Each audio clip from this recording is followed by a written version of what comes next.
Waalaikumsalam warahmatullahi wabarakatuh. Baik, sebelum memulai pelajaran pada pagi hari ini, alangkah baiknya kita membaca basmalah bersama-sama. Bismillahirrahmanirrahim. Baik, gimana kabarnya anak-anak semua? Alhamdulillah baik, Bu. Alhamdulillah. Ya, sebelumnya Ibu akan mengabsen terlebih dahulu ya. Apa masuk semua? Masuk semua, Bu. Alhamdulillah, masuk semua. Ya, materi sebelumnya kita mempelajari tentang apa? Sifat-sifat wujud dan jaiz Allah. Ya, baik. Yang benar, sifat wajib dan jaiz bagi Allah. Ya, kemarin Mbak Fusma nggak masuk ya? Ya, Bu. Izin.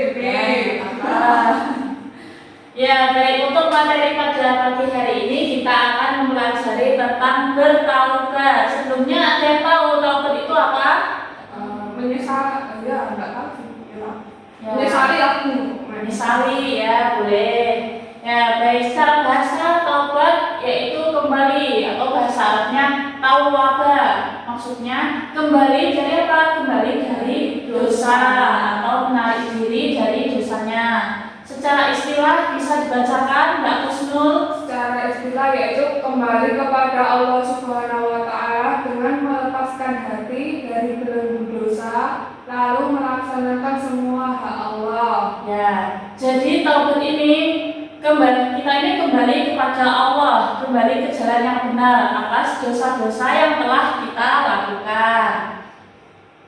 Ya, hakikat dari taubat sendiri yaitu perasaan hati yang menyesali perbuatan maksiat yang sudah terjadi, lalu mengarahkan hati pada saat usia kita pada saat sisa usia kita, serta menahan diri dari dosa. Nah, jika ada rasa mengganjal atau rasa menyesal dalam hati karena apa? Karena dosa yang telah kita lakukan. Nah, hal tersebut bisa mengarahkan hati kita kepada Allah Subhanahu wa Ta'ala untuk bertaubat. Nah, serta hal tersebut bisa menahan diri dari perbuatan dosa. Nah, untuk syarat taubat yang pertama Islam. Karena apa? Karena orang kafir. Karena jika kalau kafir, maka taubat tersebut tidak diterima. Nah, sebelum orang kafir tersebut masuk Islam. Nah, yang kedua menyesali dosanya. Nah, jika kita benar-benar menyesal akan dosa, memiliki rasa bersalah, nah hati kita ini rasanya kayak gimana ya? Kayak ganjil gitu loh. Karena hal tersebut merupakan hal dosa, merupakan larangan dari Allah. Nah, yang ketiga menyadari kesalahannya. Nah, kalau kita sadar akan hal tersebut salah, lalu menyesal, maka hati kita terarah kepada jalan yang benar. Yang keempat, ikhlas. Nah, jika kita bertaubat, ikhlas karena Allah, bukan karena orang lain. Misalnya, aku mau taubat karena lagi tren. Nah, berarti itu taubat bukan karena Allah ya. Berarti itu taubatnya tidak ikhlas. Nah, hal tersebut taubatnya berarti tidak sah, tidak diterima. Jadi kita ini taubat harus benar-benar dari dalam hati. Kita ini harus ikhlas, bukan karena orang lain atau karena ingin dipuji. Gitu. Nah, yang selanjutnya memohon ampun. Memohon ampun atas dosa yang kita lakukan. Memohon ampun pada siapa? Yaitu memohon ampun kepada Allah. Hanya kepada Allah. Yang keenam berjanji untuk tidak mengulangi dosanya lagi. Nah, berjanji untuk selalu beramal saleh, selalu beramal baik. Gitu. Yang ketujuh beramal saleh. Nah, dengan kita melakukan amal saleh, maka hati kita tetap terarah dan menghindarkan diri dari dosa.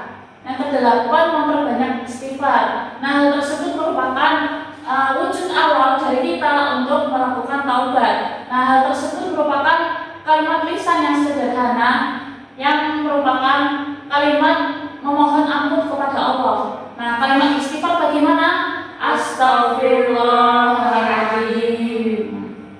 Untuk selanjutnya, kedudukan taubat bisa dibacakan Mbak Kusnul? Kedudukan taubat menurut Ibnu Qayyim, kedudukan taubat adalah kedudukan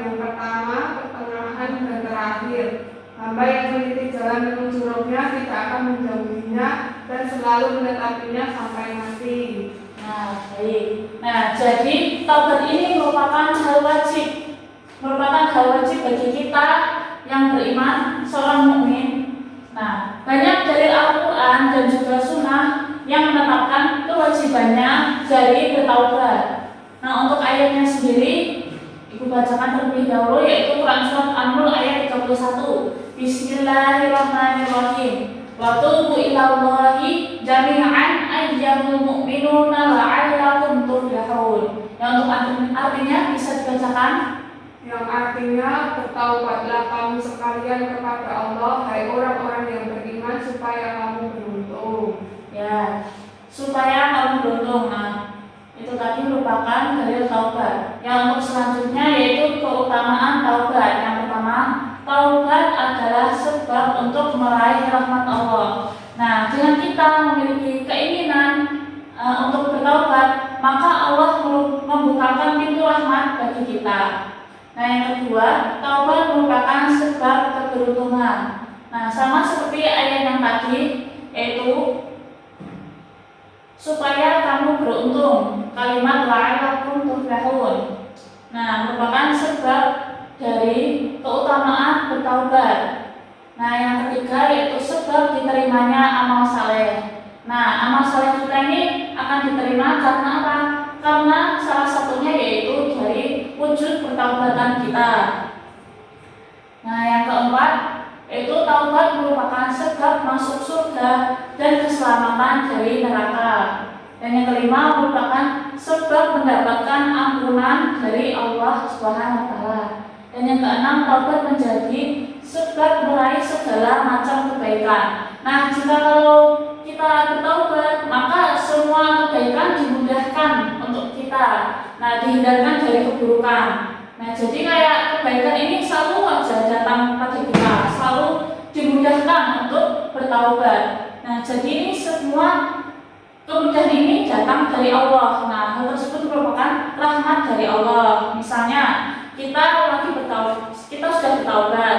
Nah, lalu ingin berubah menjadi versi yang lebih baik. Nah, salah satu contoh, kita didatangkan orang-orang yang baik. Misalnya dapat teman yang soleh, teman yang selalu mengajak dalam kebaikan, selalu mengajak misalnya untuk jamaah, untuk belajar bersama, gitu.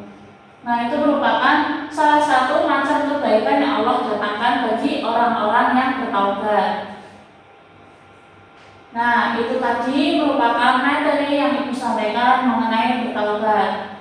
Nah, itu tadi merupakan materi yang telah Ibu sampaikan. Nah, jadi tadi Ibu membahas mengenai pengertian taubat. Taubat secara bahasa berarti apa? Berarti kembali atau menarik diri dari dosa, Bu. Ya, kembali atau menarik diri dari dosa. Kembali kepada siapa?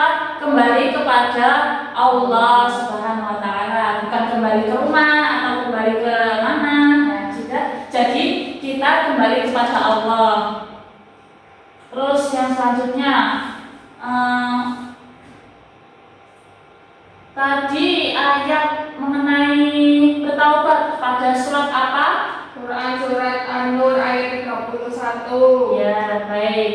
Nah, terus untuk syarat-syarat bertaubat. Nah, jadi taubat ini kan ada syaratnya ya. Nah, syarat-syaratnya apa aja? Ada yang ingat tadi?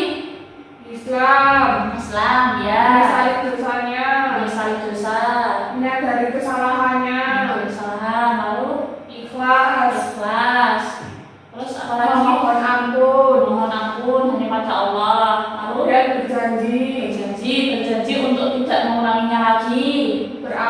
beramal soleh, Amal saleh. Terus yang terakhir tadi ada satu lagi kayaknya, memperbanyak ya, istighfar. banyak istighfar. Nah, kemudian kan tadi ada salah satu taubat. Oh ya, tadi Ibu lupa menyampaikan. Taubat kan ada yang namanya istilah taubat nasuha. Taubat nasuha merupakan taubat yang sebenar-benarnya, yaitu memohon ampun kepada Allah, kembali pada jalan yang benar dan tidak mengulangi kemaksiatan lagi. Nah, mohon maaf ya, tadi Ibu lupa menyampaikan ya. Ya Bu, tidak apa-apa. Ya, baik. Ya, untuk pertemuan selanjutnya kita akan mempelajari mengenai berbakti kepada orang tua. Nah, jangan lupa ya dipelajari untuk materi yang akan datang. Nah, 2 minggu lagi kita akan mempelajari tentang UAS. Jangan lupa Pelajari Bu. ya, kita akan UAS ya, 2 minggu yang akan datang. Nah, jadi materi-materi yang telah Ibu sampaikan jangan lupa dipelajari ya. Ya Bu. Ya, baik, sekian. Kita tutup pembelajaran pada pagi hari ini dengan membaca Alhamdulillah dan Kafaratul Majlis. Alhamdulillahirabbil alamin. Subhanakallahumma wa bihamdika asyhadu an la ilaha illa anta astaghfiruka wa atubu ilaik. Baik, sekian dari yang Ibu sampaikan, kurang lebihnya mohon maaf. Wabillahi taufiq wal hidayah. Wassalamualaikum warahmatullahi wabarakatuh. Waalaikumsalam warahmatullahi wabarakatuh.